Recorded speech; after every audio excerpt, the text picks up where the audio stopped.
What's good, YouTube? It's your boy, Blue Blood Sports TV, back at y'all with another one. So, it looks like undefeated 3-division world champion, 2-division undisputed world champion, the reigning still unified welterweight world champion, superstar boxer who is widely acknowledged and recognized as the #1 pound-for-pound best fighter in the world, in Terence "Bud" Crawford. Terence "Bud" Crawford is 40 wins, no loss, no draw, 31 wins by way of knockout, 36 years of age, 5'8" with a 74-inch arm reach.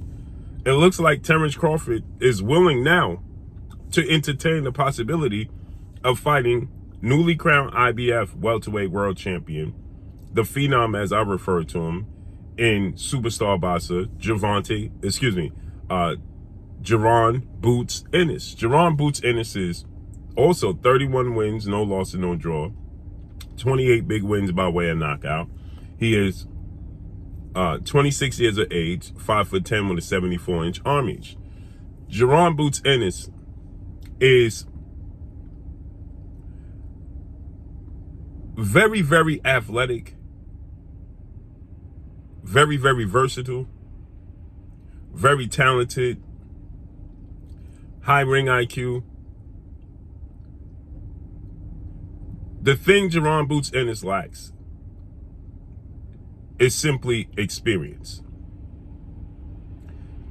That's the only thing Jaron Boots Ennis lacks, is opportunity and experience.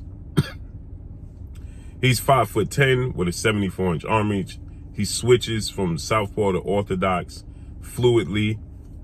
He looks and reminds many people of Terence Crawford. Terence Crawford switched from southpaw to orthodox, power in both hands, fast fast feet, high ring IQ, able to make adjustments and on the fly. They have similar styles. Now, for an extremely long time, Jaron Boots Ennis, he don't like the comparison. He don't like it. He tell you immediately, we're nothing alike. He's not really a switch fighter. He's predominantly a southpaw. And if you watch Terence Crawford over the years, especially in the welterweight division, he is predominantly a southpaw. All his knockouts pretty much come from the southpaw stance. But earlier in 140, he was switched from southpaw to orthodox. Now, he is more susceptible and more vulnerable in the orthodox stance than he is in the southpaw stance, by far. If you study and watch Terence Crawford, if there's any weakness that he may have, is that Terence Crawford just, in the orthodox stance, his timing seems to be slightly off. His distance is slightly off at times. When you watch him in the Kell Brook fight, when he was in the orthodox stance, Kell Brook's jab was giving him all types of problems, right? It just seems slightly off, right? And so, with that said, Jaron Ennis is like, listen, I'm a true switch hitter. I switch from southpaw to orthodox fluidly.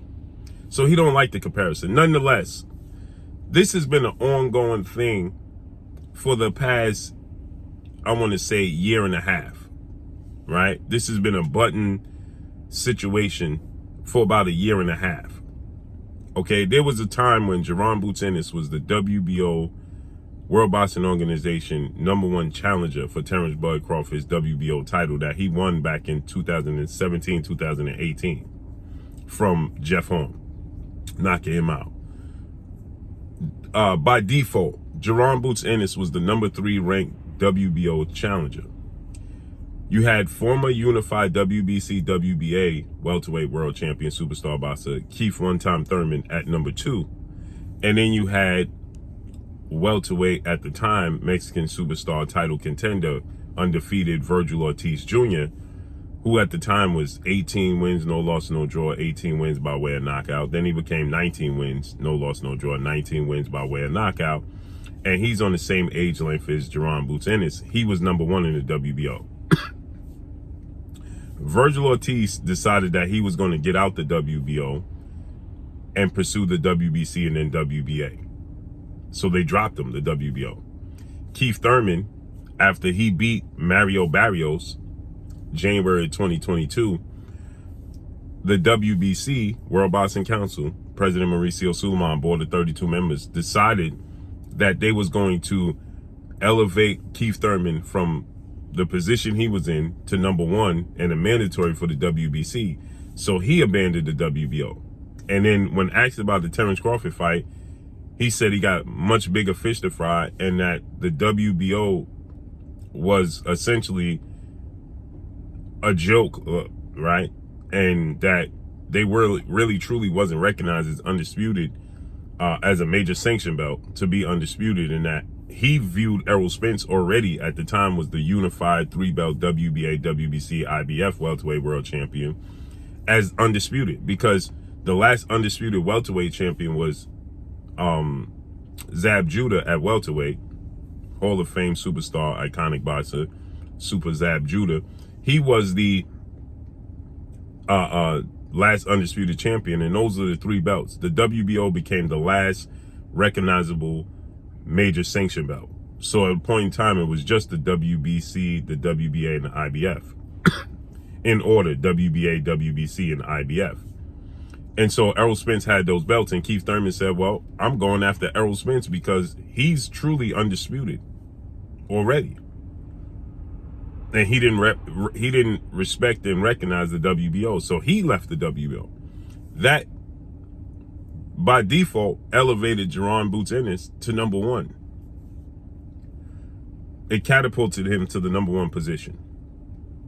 And he could have made himself the mandatory. When Virgil Ortiz was asked about being a mandatory after he beat Igis Kavalauskas, who Terence Crawford unofficially was knocked down by and had a tough fight with until he knocked him out, Virgil Ortiz stated that after he beat Maurice Mighty Mo Hooker, who was a close friend of Terence Crawford and trained by Brian McIntyre, 2-time trainer of the year, future Hall of Famer, Virgil Ortiz Jr. said that after he beats Maurice Hooker and Terence Crawford is in Maurice Hooker's corner and watch this beatdown, then he's going to beat down Terence Crawford because he's the mandatory for the WBO.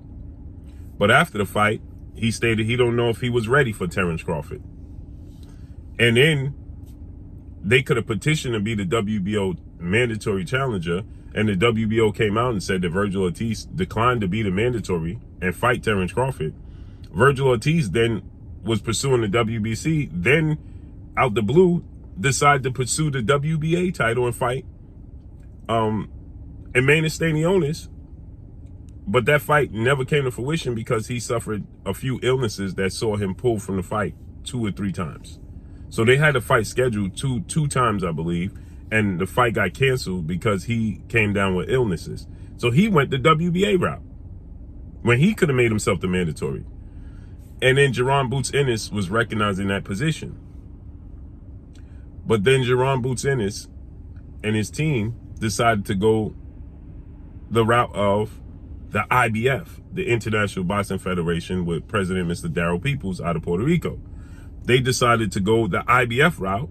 Why? Because when he beat Custio Clayton, Errol Spence was ringside. He said, I could go either route, but I want to fight Errol Spence. I want to go the IBF route.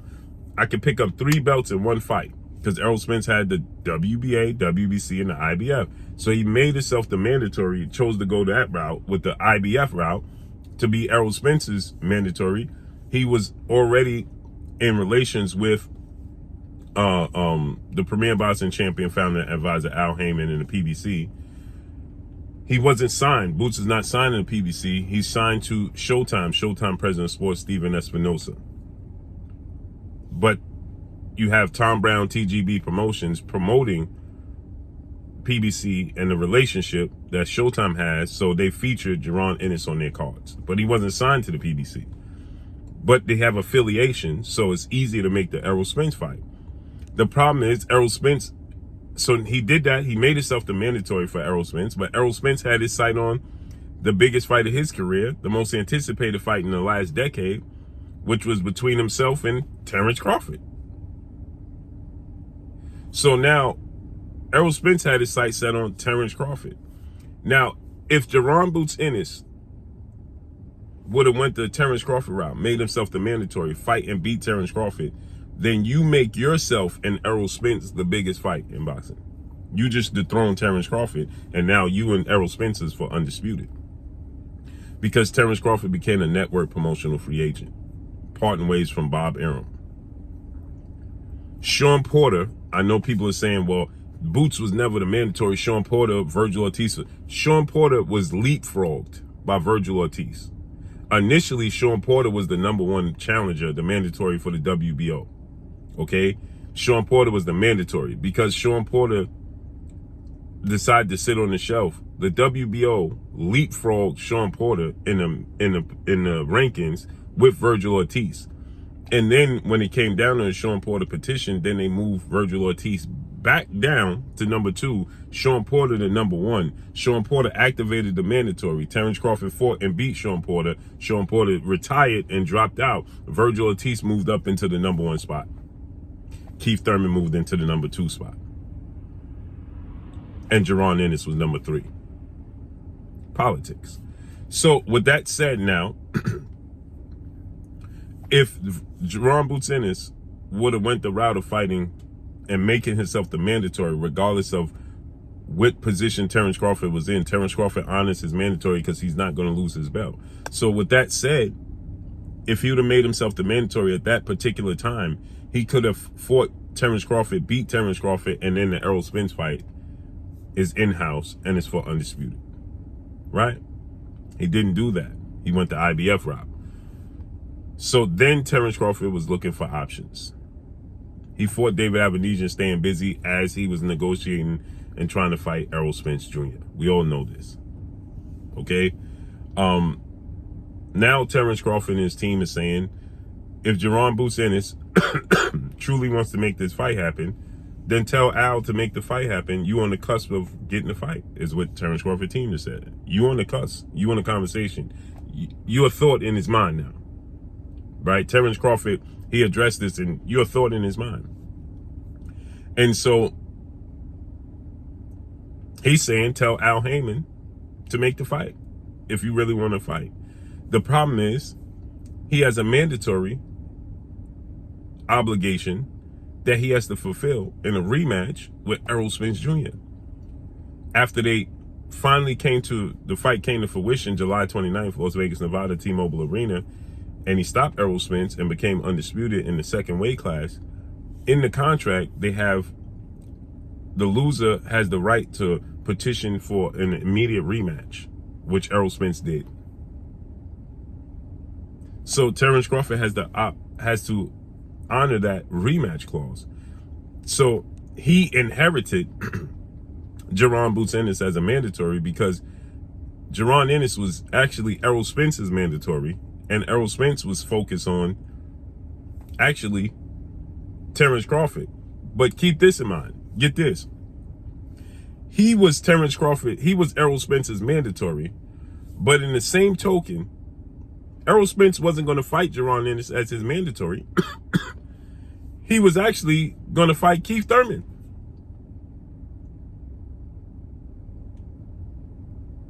So the WBC and the PBC was going to have Jaron Ennis leapfrog as the IBF for Keith Thurman to fight. Keith Thurman admitted he signed his contract to fight Errol Spence.